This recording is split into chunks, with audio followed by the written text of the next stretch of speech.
Hello everyone. आज का हमारा टॉपिक है सिमेंटिक एलिमेंट। तो ये हम अच्छे से देखेंगे। ठीक है। सिमेंटिक एलिमेंट एक लाइन में यहाँ पे डेफिनेशन उसका लिखा हुआ है।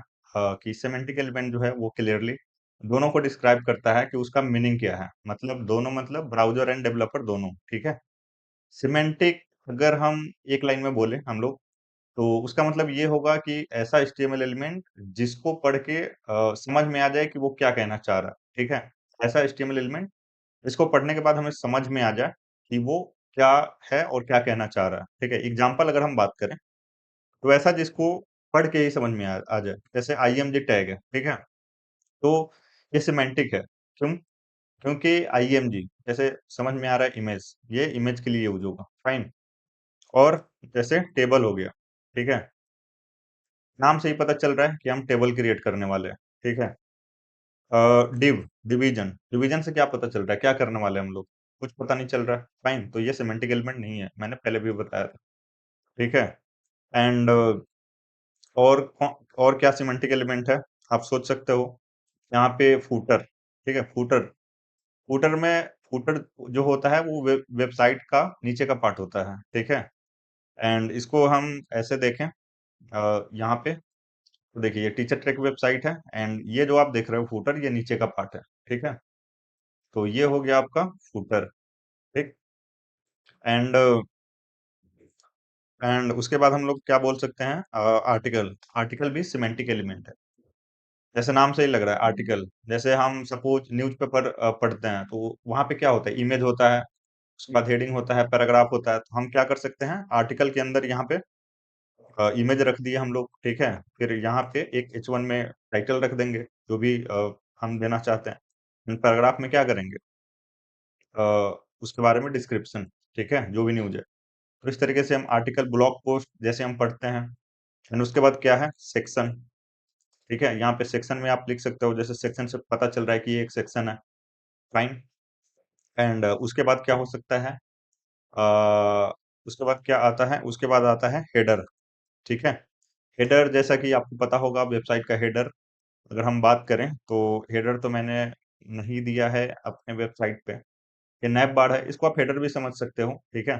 तो बेसिकली नैप बार है, टॉप पे जो रहता है उसको हेडर बोलते हैं। ठीक है। एंड ये नैप बार है। ठीक है। एंड अगर हम ऐसे करें तो इसको हेडर बोल सकते हैं। अगर हम इंस्पेक्ट कर दें तो इस तरीके से हम इसको हेडर बोल सकते हैं। लोगो है हमारा, और ये इस ऐसे हम नेविगेट कर सकते हैं। ठीक है। तो हेडर बेसिकली टॉप पे होता है, ऐसा समझो आप। फाइन। ठीक है। अब हम आते हैं अपने कोड पे। उसके बाद आता है नैव। नैव मतलब नेविगेशन के लिए, एक पेज से दूसरे पेज जाने के लिए। तो ये देखिए, ये जो है ये उसके लिए, नैव के लिए। ठीक है। तो अगर हमें नैव का कोड लिखना हो, नैव का कोड लिखना हो तो ऐसे दिखेगा हमें। ठीक है। नैव के अंदर लिखेंगे बेसिकली। एंड और क्या हो सकता है, और भी बहुत सारे आप लोग सर्च कर सकते हो, लेकिन हमें उसका मतलब समझना है कि क्या है मतलब। एंड सबसे बड़ा एडवांटेज जो है, एक और मैं बता देता हूँ यहाँ पे। एक आता है एसाइड। ठीक है। ये भी ऐसे सुनने में लग रहा है एसाइड। ठीक है। तो ये सब जितने भी है एचटीएमएल एलिमेंट, ये सिमेंटिक एलिमेंट है, मतलब जिसका कुछ मतलब हो, मीनिंग हो। फाइन। इसमें मैं कुछ कंटेंट नहीं लिख रहा हूँ। ठीक है। क्योंकि कुछ कंटेंट इसमें हमें लिखना नहीं है। बस हमें ये समझना है कि HTML element, sorry, semantic element क्या है। फाइन। एंड सबसे बड़ा जो इसका एडवांटेज है वो ये है कि ये वेबसाइट जब आप बनाते हो अपना, ठीक है, तो उसको रैंकिंग करने में हेल्प करता है। ठीक है। जैसे हमने लिखा आर्टिकल, तो जब हम लोग गूगल पे, गूगल सर्च कंसोल पे अपना वेबसाइट डालेंगे, ठीक है, तो वहां पे उसको समझ में आएगा। बेसिकली गूगल सर्च इंजन को जो है, जो रैंकिंग का काम करता है, गूगल सर्च इंजन जो रैंक डिसाइड करता है कि किस वेबसाइट को किस रैंक पे देना है। तो जितना आप अच्छा काम करोगे उसके हिसाब से गूगल सर्च इंजन जो है आपके वेबसाइट को रैंक करेगा। ठीक है। तो अगर हम आर्टिकल यूज कर रहे हैं, ठीक है, सपोज हमने आर्टिकल यूज किया एंड उसमें हमने अपना ब्लॉग पोस्ट या फिर न्यूज लिखा, तो उसको समझ में आएगा सर्च इंजन को, अच्छा कि ये आर्टिकल है। ठीक है।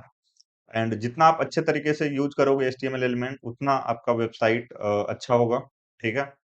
सर्च इंजन उतने अच्छे तरीके से काम करेगा, उसको समझ में आएगा, उसको समझ में आएगा तो आपका जो वेबसाइट है वो रैंकिंग करने में हेल्प करेगा। अब कुछ लोगों के दिमाग में ये आ सकता है कि रैंकिंग होता क्या है, ठीक है? तो एग्ज़ाम्पल से समझते हैं।